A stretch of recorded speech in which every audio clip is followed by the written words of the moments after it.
এখনও ভোটের দিন ঘোষণা হয়নি, তার আগেই প্রচার শুরু। বিজেপি প্রার্থী কাথি লোকসভা সৌমেন্দু অধিকারী তিনি আর কেউ নন, সাংসদ শিশির অধিকারীর ছোট ছেলে এবং বিরোধী দলনেতা শুভেন্দু অধিকারীর ছোট ভাই। প্রচার শুরুর সময় এতটাই মানুষের সমাগম হয় তা না দেখলেই নয়। প্রথমেই তিনি মন্দিরে পুজো দিয়ে পটাশপুর বিধানসভায় প্রচার শুরু করলেন। প্রচারের সময় উপস্থিত ছিল বিজেপির সভাপতি অরূপ দাস, ছিলেন বিজেপি নেতা চন্দ্রশেখর মণ্ডল এবং তাপস মাঝি, এছাড়া অন্যান্য বিজেপি নেতৃত্বগণ। পটাশপুর বিধানসভা থেকে শুরু, কারণ এই বিধানসভা সৌমেন্দুবাবুর বাবা শিশিরবাবুর খাস তালুক ছিল। সেই কারণে প্রথমেই পটাশপুর থেকেই সূচনা করলেন লোকসভার প্রচার। পটাশপুর থেকে অংশুমানের রিপোর্ট, খবর পাঠে পায়। তার আগেই ভোট প্রচারে বেরিয়ে পড়লেন। ভোট প্রচার এটা আমাদের আগে থেকেই নির্ধারিত কর্মসূচি ছিল। পটাশপুর 3 এবং 4 মণ্ডলের বৈঠক আজকে, এটা প্রায় 7 দিন আগে থেকে ঠিক হয়ে যাওয়া কর্মসূচি, কিন্তু ঘটনাচক্রে গতকাল দলীয় প্রার্থী হিসাবে আমার নাম ঘোষণা হয়েছে। সেই থেকে আজকে এটা একটা বলতে পারেন এক প্রকার ভোট প্রচারও হলো, কিন্তু এটা একেবারেই দলীয় আভ্যন্তরীণ ইনডোর মিটিংই ছিল। এটা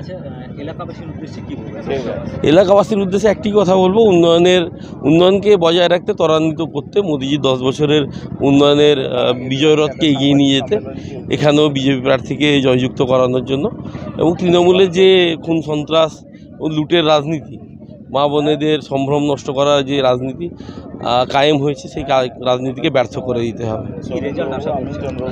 সেটা তো জনগণের উপর নির্ভর করছে, তাদের রায়ের উপর নির্ভর করছে। তবে আমরা আত্মবিশ্বাসী, আমাদের সংগঠন যেভাবে দাঁড়িয়ে আছে কাঁথি লোকসভায় 7টা বিধানসভা আসনই আমরা জয়লাভ করব। জেতার পরে আপনার প্রথম কাজ কি থাকবে? আচ্ছা, আগে সেটা হোক, সেটা নিশ্চিতভাবে দলীয় ম্যানিফেস্টো আছে, সেটা ম্যানিফেস্টো প্রকাশিত হবে। এটা এখন অনেক দূরে, নির্বাচন এখনও ঘোষণাই হয়নি। না, মূল উদ্দেশ্য মোদিজির উন্নয়নের বার্তা, আমরা ওই বার্তা নিয়েই ভোটারদের কাছে যাব। আচ্ছা, এই লোকসভায় আপনার বাবা সাংসদ শিশির অধিকারী ছিলেন, এখন আপনি প্রার্থী হয়েছেন, এসে এলাকায় কি দেখলেন? মানুষের উৎসাহটা কতটা দেখলেন? মানুষ উৎসাহিত, মানুষ ভারতীয় জনতা পার্টিকে নিয়ে উৎসাহিত। শিশিরবাবু দীর্ঘদিনের সাংসদ, 15 বছরের তার দীর্ঘ রাজনৈতিক জীবন, তার প্রতি এলাকার মানুষের তো আলাদা একটা জায়গা আছে, এটা তো অস্বীকার করতে পারবো না। দেখা যাবে এই লোকসভাতে, দেখা যাক, নিশ্চয় আমি আশা করব আমার বাবা দাদা পাশে থাকবেন নির্বাচনী লড়াই।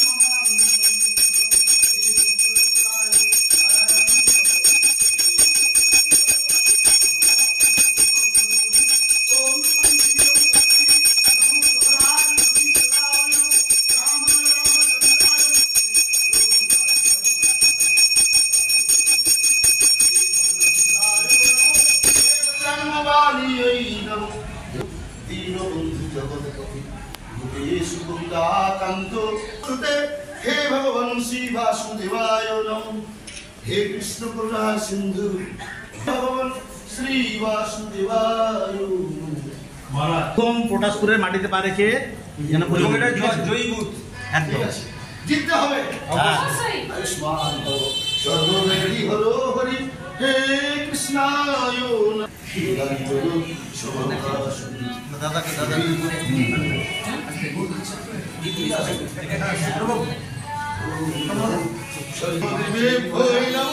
হে কৃষ্ণ করুণা সিন্ধু দীনবন্ধু।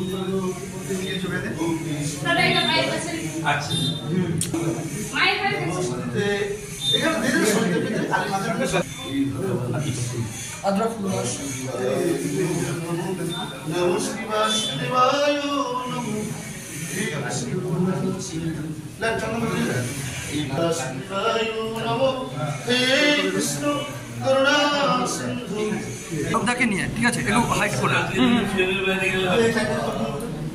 আজকে দিনে প্রেমে থাকতে হবে। সোমনাথ কোনো সাইড হয়ে গেল।